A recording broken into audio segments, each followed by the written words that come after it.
दोस्तों, इंसान ने जो सबसे पहले एनर्जी सोर्स पर अपना कंट्रोल हासिल किया वो है आग। आग एक पोटेंशियल सोर्स है केमिकल एनर्जी का, जिसमें एक रिडक्टेंट दैट इज फ्यूल और एक ऑक्सीडेंट के दरमियान high temperature exothermic redox chemical reaction होता है, जिसके नतीजे में हमें लाइट, हीट, स्मॉग और आवाज़ भी मिलती है। दोस्तों, इंसान की तरक्की की शुरुआती सीढ़ियों में पहली सीढ़ी आग ही है। आग ने ना सिर्फ इंसानों की सोचने की सलाहियत पर असर दिखाया, बल्कि इनकी बायोलॉजी को भी बदला।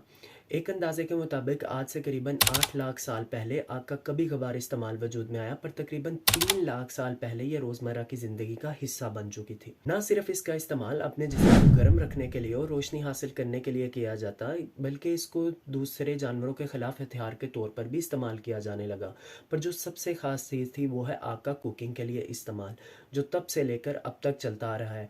पर शायद ये इस्तेमाल आपको आने वाले वक्तों में ना मिले, क्योंकि दुनिया इस वक्त टेक्नोलॉजिकल रेवोल्यूशन से गुजर रही है और इस नई नई टेक्नोलॉजी ने दुनिया की जो पुरानी और रवायती तौर तर्ज है वो बदल रही है। पर खैर, हम बात करते हैं आग के बारे में। आग से ना सिर्फ खाने की केमिस्ट्री बदलती है, बल्कि इसकी बायोलॉजी भी बदल देती है। आग खाने में मौजूद जर्म्स और पैरासाइट्स को ख़त्म कर देती है, जिससे हमें हेल्दी फूड खाना नसीब होता है, जो कि आग खाने को पका देती है और इससे ये इस काबिल हो जाता है कि इंसान इसको आसानी से चबा और डाइजेस्ट कर सकता है।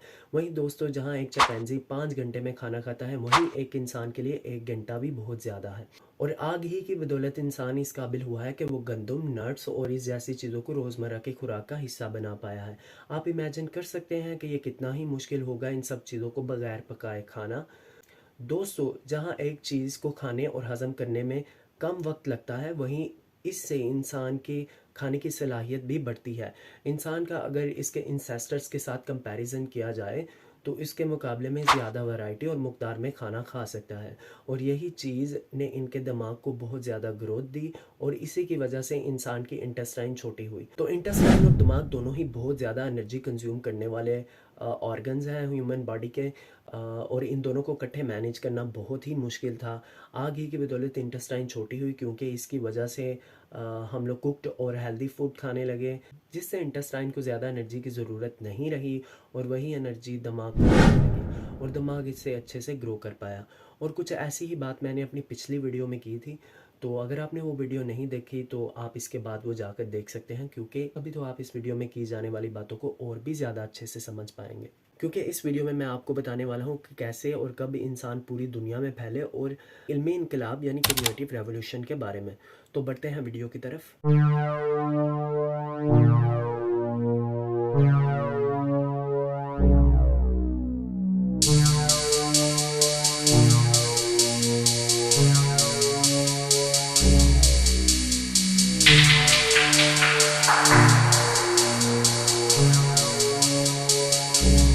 Thousand years ago, our ancestors were insignificant animals. Still do so in very large numbers with us, Homo sapiens. पे बात करने को बड़ा ही मुश्किल समझा जाता है। एवोल्यूशन थ्योरी को हमने हमेशा रद्द किया है। तो साइंटिस्ट के मुताबिक आज से करीब 70,000 साल पहले होमो सैपियंस अफ्रीका को छोड़कर मिडल ईस्ट और यूरोप की तरफ बढ़ते हैं, जहां पर वो यूरेशियन लैंडमास, जो कि आज के दिन के तुर्की, ईरान, इराक के कुछ इलाके हैं, वहां से निकलकर ये यूरोप की ओर बढ़ते हैं, जहां इनका सामना होमो निएंडरथैल्स के साथ होता है। और माना जाता है कि इनके दरमियान लड़ाइयाँ हुई हों, या फिर इनके दरमियान इंटरब्रीडिंग हुई हो, या फिर ये दोनों ही चीज़ें मुख्तलिफ अदवार में हुई हो सकती हैं। एक अंदाजे के मुताबिक करीबन 50,000 साल पहले निएंडरथैल और होमो सैपियंस एक बॉर्डर लाइन पर थे, पर करीबन 45,000 साल पहले शायद ही चंद निएंडरथैल्स बचे हों। इसके अलावा आज से 60,000 साल पहले ये लोग एशिया में पहुंचते हैं, और वहां से होते हुए एक तरफ इंडोनेशिया, ऑस्ट्रेलिया और न्यूजीलैंड में 45,000 साल पहले पहुंच जाते हैं, और दूसरी ओर रशिया के सर्द से होते हुए अलास्का से गुजरते हुए आज से लगभग 16,000 साल पहले नॉर्थ अमेरिका, फिर 14,000 साल पहले आज के दिन के यूएस से, और वहां से होते हुए 12,000 साल पहले तक सदर्न अमेरिका पहुंच जाते हैं। इस सब के दरमियान इनका एशिया में होमो इरेक्टस, इंडोनेशिया में होमो स्लोनेसिस और फ्लोनेसिस के साथ सामना होता है, जो बिल्कुल निएंडरथैल्स की तरह आज के दिन बिल्कुल भी मौजूद नहीं है। पर ऐसी क्या चीज़ थी सैपियंस के पास जिसकी वजह से ये बाकी तमाम स्पीशीज से बेहतर थी और है? वो है दोस्तों इनका दिमाग। हमारी दिमागी सलाहियत इन सबसे बेहतर थी और है, पर इसके अलावा और भी कई फैक्टर्स थे। यूँ दोस्तों आज दुनिया में मौजूद इंसान होमो सैपियंस है। दोस्तों इंसान को एक सोशल एनिमल भी बोला जाता है और इसी में शायद इसकी तरक्की का राज भी छुपा है। चलिए इसे समझते हैं। इंसानों के करीब तरीन आज के दिन दुनिया में मौजूद जानदारों से चिंपैंजी भी समझा जाता है। और दोस्तों चिंपैंजी भी आपस में कम्युनिकेट करते हैं, पर इनके दिमाग की इतनी सलाहियत नहीं कि ये एक वक्त में बहुत सारे चिंपैंजीज़ के साथ कम्युनिकेट कर पाए। वो ऐसा नहीं कर सकते कि वो एक ही वक्त में एक चिंपैंजी को डील कर रहे हों और बाकी सबको भी लीड कर रहे हों, जबकि इंसान ये चीज़ बहुत अच्छे से कम्युनिकेट कर सकता है। और इसके अलावा बहुत ही ख़ास चीज़ जो इंसान को बाकी तमाम जानवरों से अलग करती है और इसकी डेवलपमेंट का अहम हिस्सा है, वो है पावर ऑफ कंट्रोल। तकरीबन बाकी तमाम जानवरों की ताकत इनकी जिसामत पर मुनहसर है। मिसाल के तौर पर इनके मसल्स, दांतों का साइज़, इनके परों की चौड़ाई और शेप वगैरह। और ना ही बाकी जानवरों के पास इतनी ताकत है कि वो इस दुनिया में मौजूद नेचुरल फोर्सेस पर कंट्रोल कर पाए। जैसे कि एक ईगल ज़मीन से निकलने वाले थर्मल कॉलम्स के हिसाब से अपने परों को फैलाता है और उड़ान भरता है। वो इन थर्मल कॉलम्स का इस्तेमाल तो बेशक अपने हिसाब से कर सकता है, पर इनकी लोकेशंस को कंट्रोल नहीं कर सकता।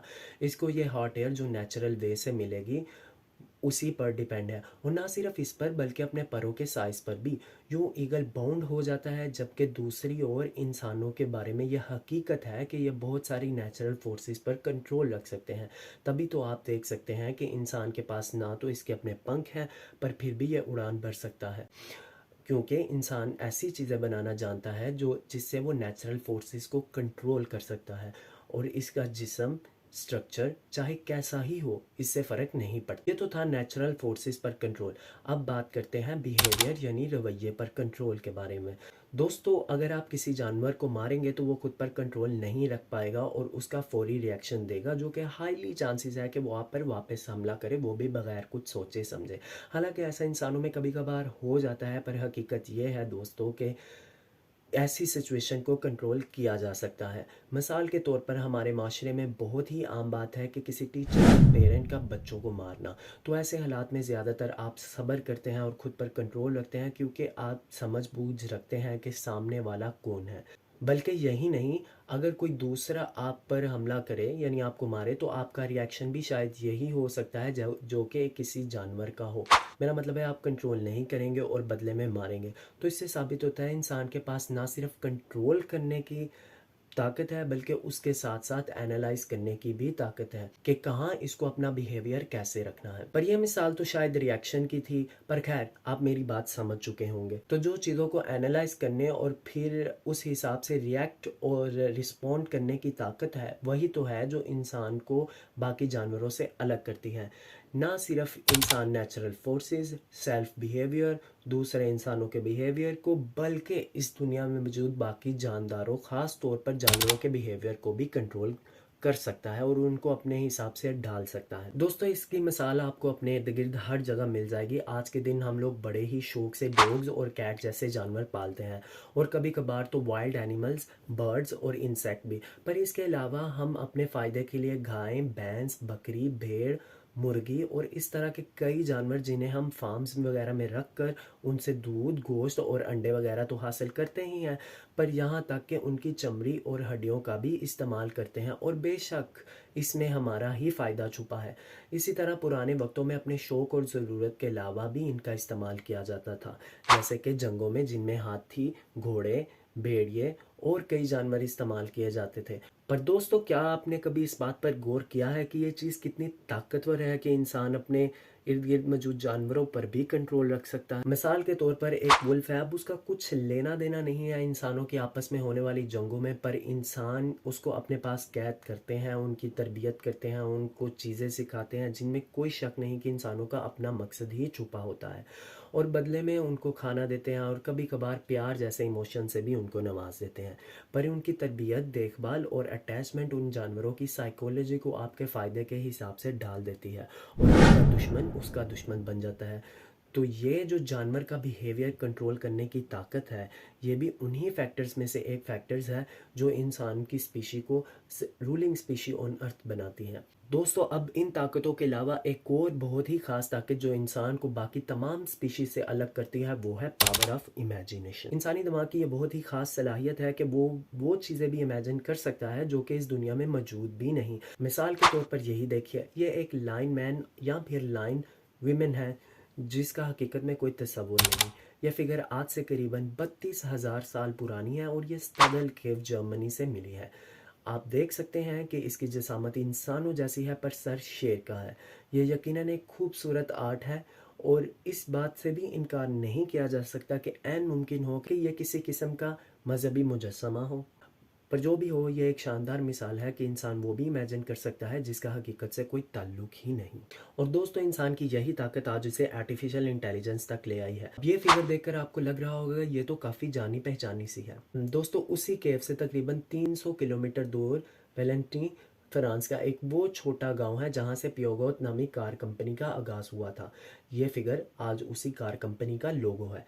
आज ये सैम्बल आप कार, वैगन और मोटर्स पर पेरिस से सिडनी तक देख सकते हैं। पावर ऑफ इमेजिनेशन का बहुत ही खास किरदार रहा है इतिहास में भी और इसका बहुत ही खास किरदार है हमारे आने वाले वक्त में भी।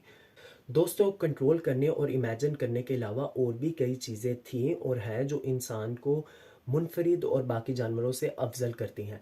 पर अगर हर एक छोटी चीज़ को मैं बताने लगा तो वीडियो बहुत ही लंबी हो जाएगी। मुझे उम्मीद है आप समझ चुके हैं इंसान कितना ताकतवर है और ये कैसे अपनी ताकत का इस्तेमाल इस दुनिया पर रखता है। अब हम बात करते हैं कैनेडियन रेवोल्यूशन की। तो दोस्तों, ऐसा माना जाता है कि आज से 70,000 साल पहले इस रेवोल्यूशन का आगाज़ होता है और 12,000 साल पहले तक चलती है। यही वो दौर है जिसमें इंसान ने अपने अंदर ये तमाम एहसासात और ताकत को जानना और इन सेंसेस को डेवलप किया है और आज इन्हीं सेंसेस और ताकत को इस्तेमाल करते हुए हम दुनिया में मौजूद तमाम स्पीशीज से ताकतवर हैं। इस पर मेरा मानना यह है कि यह कोई ऐसी चीज़ नहीं कि जिसे आप वक्त की जंजीरों में कैद कर दें। इल्मी इनकलाब चल रहा था और चल रहा है। अब आप इसके बारे में क्या सोचते हैं वो मुझे कमेंट में ज़रूर बताइएगा। अच्छा, तो दोस्तों, ये जो एबिलिटीज़ इंसान ने इस एरा में अटेन की, उनमें से 3 बहुत ही ख़ास मानी जाती हैं और बादज़ा हमें इसके बड़े कॉन्सिक्वेंसेस देखने को मिले। इसमें पहले नंबर पर होमो सैपियंस के आसपास की दुनिया के बारे में बड़ी मकदार में मालूमात मुंतकिल करने की सलाहियत। दूसरे नंबर पर सैपियंस की सोशल यानी समाजी ताल्लुकात के बारे में बड़ी मकदार में मालूमात मुंतकिल करने की सलाहियत। और तीसरे नंबर पर ऐसी चीज़ों की मालूमात मुंतकिल करने की सलाहियत जिनका हकीकी दुनिया से कोई ताल्लुक ही नहीं। मिसाल के तौर पर नेशंस, इंसानी हकूक़, किसी कबीले की कोई स्पिरिट या फिर लिमिटेड लाइबल कंट्री। और ये सब सोशल कंस्ट्रक्ट हैं, जैसे कि मैंने आपको पावर ऑफ इमेजिनेशन के बारे में बताया। अब ये तो वो 3 बड़ी अचीवमेंट्स थी जो इंसान ने ड्यूरिंग दिस रेवोल्यूशन हासिल की। अब जानते हैं इसके जो बड़े कॉन्सिक्वेंसेस हमको आगे चलने वाली लाइफ पर देखने को मिले। इन कॉन्सिक्वेंसेस में पहले नंबर पर मंसूबाबंदी करना और पेचीदा कामों को अंजाम देना, जैसे कि शेरों से बचना और दूसरे जानवरों का शिकार करना। दूसरे नंबर पर बड़े और हम अहम ग्रुप्स जो कि 150 से ज़ायद लोगों पर मुश्तमिल हों उनकी तश्कील देना। और तीसरे नंबर पर हमें बहुत बड़ी तादाद में अजनबियों के दरमियान ताउन और समाजी रवैये की तेज़ रफ्तार जिद्दत देखने को मिलती है।